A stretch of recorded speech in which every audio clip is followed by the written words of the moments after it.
أعوذ بالله من الشيطان الرجيم بسم الله الرحمن الرحيم السلام على القتيل المظلوم السلام على الرضيع الصغير. Chers frères, chères sœurs, très chers enfants, Assalamu alaikum wa rahmatullahi wa barakatuh. Alors, je vous ai promis de parler sur la présence des enfants et des adolescents à l'événement de Karbala. Comme je vous ai dit, Muslim, et sur lui, a perdu, sacrifié tout ce qu'il y avait pour l'événement de Karbala. Je vous ai dit qu'il avait deux enfants qui s'appelaient Mohammed et Ibrahim. Moi, j'aime beaucoup, de lire l'histoire de Mohammed et Ibrahim. Et très, très touchante, cette histoire-là. Surtout, les deux rak'at de prière qu'ils ont fait avant leur départ. Alors, Mohammed et Ibrahim étaient les deux fils de Muslim, qui ont été capturés lors de l'incident de Karbala. Ibn Ziyad, le gouverneur de Koufa, Ibn Ziyad a ordonné qu'il soit emprisonné à Koufa. Ces deux mineurs étaient en prison depuis un an, ou bien durant un an. Puis, avec l'aide de Mashkour. Mashkour, c'était en fait un géolier partisan d'Ahl al-Bayt. Alors, avec l'aide de Mashkour, un ancien géolier partisan d'Ahl al-Bayt, ils se sont évadés de la prison. Alors, ils sont partis parce que Mashkour, dès qu'il a appris qu'ils sont en fait les enfants des musulmans, ils appartiennent à la famille de son prophète. Il a dit, je laisse la porte ouverte, alors faites comme vous voulez. Soit si vous restez ici, je suis à votre service. Si vous allez, alors je vous dis au revoir. Donc, mais ils ont choisi d'y aller. Alors, ils se sont évadés de la prison. C'était dans la nuit. Ils se sont réfugiés, dans la maison d'une femme, dont le mari était dans l'armée de Ibn Ziyad. Malheureusement, ils ont été malchanceux.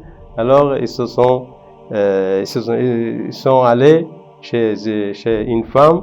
Elle-même, il était, partisan de Ahl al-Bayt. Mais son mari Haris, il était contre Ahl al-Bayt. Il était dans l'armée de Ibn Ziyad. Alors, ils se sont évadés de la prison, c'était dans la nuit. Ils se sont réfugiés dans la maison d'une femme dont le mari était dans l'armée d'Ibn Ziyad. Il s'appelait Haris. Alors Haris les a amenés sur le côté de l'Euphrate et leur a, sans pitié, tranché la tête. Alors ce qui est très important, dans le dernier moment, il y a deux enfants opprimés, ils ont demandé à Haris 3 choses. Il a dit, dites-moi. Ils ont dit, Haris, tu vas nous tuer pour avoir de l'argent. Alors, tu peux nous vendre dans le marché des esclaves. Alors, comme ça, tu peux nous vendre, tu peux gagner de l'argent. Il a dit non, je ne veux pas ça. Ils ont dit, dans ce cas-là, on te demande de nous amener comme ça, vivants, auprès de Ubaydullah ibn Ziyad. Peut-être, il va nous pardonner, ou bien il va nous mettre encore dans la prison. Il a dit, non, ça aussi, je ne vais pas accepter. C'est pas acceptable. Ils ont dit, dans ce cas-là,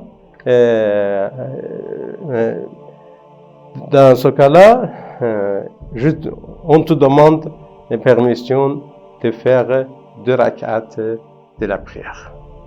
2 rak'at de prière. Il a dit ça, c'est d'accord. Ils ont fait, les 2 enfants, ils ont fait, en fait, dans leur dernier moment, 2 rakats de prière. Et puis, ils ont levé la main en disant, mon Seigneur, ce soir, c'est toi qui juges entre nous et c'est lui qui va nous tuer. Nous sommes vraiment opprimés. Nous sommes en fait, nous ne sommes pas majeurs, nous sommes mineurs. Ce soir, juge entre nous et ce qui va nous tuer. C'est comme cela qu'ils ont fait dua et après avoir, en fait, après qu'ils ont été tués, alors Haris, qu'est-ce qu'il a fait Haris? Alors, qu'est-ce qu'il a fait? Haris les a amenés sur le côté de l'Euphrate et leur a sans pitié tranché la tête et jeté leur corps dans l'Euphrate et a amené les 2 têtes à Ibn Ziyad pour recevoir une récompense ou bien un prix. Mais Ibn Ziyad l'a tué parce qu'Allah avait exaucé la prière des enfants. Voilà, merci beaucoup. Assalamu alaikum wa rahmatullahi wa barakatuh.